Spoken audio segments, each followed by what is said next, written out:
అందరికీ కార్మిక సంఘాల సమస్త కార్మిక రంగాల నాయకులందరికీ కూడా జై భీమ్ జై భారత రాజ్యాంగం.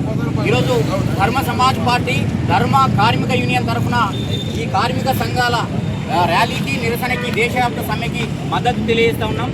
ఈ దేశంలో భూమి రాజ్యం సంపద ఈ బడా వ్యాపారుల దగ్గర ఈ అగ్రకుల పెత్తందార భూస్వామ్య ఈ జమీందారుల వల్ల వాళ్ళ చేతిలో ఉంది.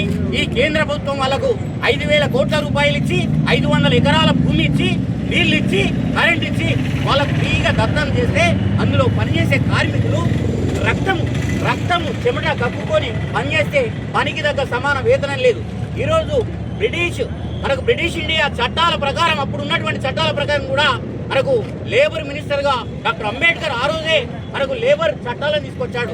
10 గంటలు 8 గంటలు ఒక్క సెకండ్ లేట్ అయినా ఆ యజమాని బెటర్ ఎక్కడి జైల్లో వేయమన్నాడు అంబేద్కర్.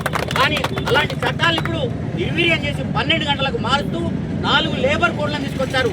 100 మందికి ఒక కంపెనీలో 100 మందికి పైగా ఉంటేనే యూనియన్ తయారు చేయొచ్చట. ఆ యూనియన్ కూడా ఆ యాజమాన్యం చెప్పు చేతల్లో ఉండాలట. ఇదెక్కడి న్యాయం? ఈ దోపిడి ప్రభుత్వాలకు తగిన బుద్ధి చెప్పాలంటే మన కార్మిక సంఘాలన్నీ మనం ఏకం కావాలా. ఒక ప్రాలిటేరియట్గా రెక్కలే ఆస్తిగా బతుకుతున్న మన శ్రామిక వర్గం అంతా ఏకం కావాల్సినటువంటి అవసరం ఉంది. ఇలా రోడ్లేసింది మనం, కంబలేసింది మనం, భవనాలు కట్టింది మనం. ఈ సంస్థ ఈ దేశ నిర్మాణంలో కార్మిక రంగాల పాత్ర అసంఘటిత కార్మికులు సంఘటిత కార్మికులు సమస్త కార్మిక రంగాల రక్తం ఉంది. మన రక్తం లేకుండా ఈ దేశమే నిర్మాణం కాలేదు. అందుకని కార్మిక సోదరులారా మనం ఈ యొక్క ఉద్యమాన్ని మరింత ముందుకు తీసుకెళ్లి మనం దీన్ని విజయవంతం చేయాలని కోరుతూ ఈ అవకాశం ఇచ్చిన మీ అందరికీ కూడా పేరు పేరున ధన్యవాదాలు.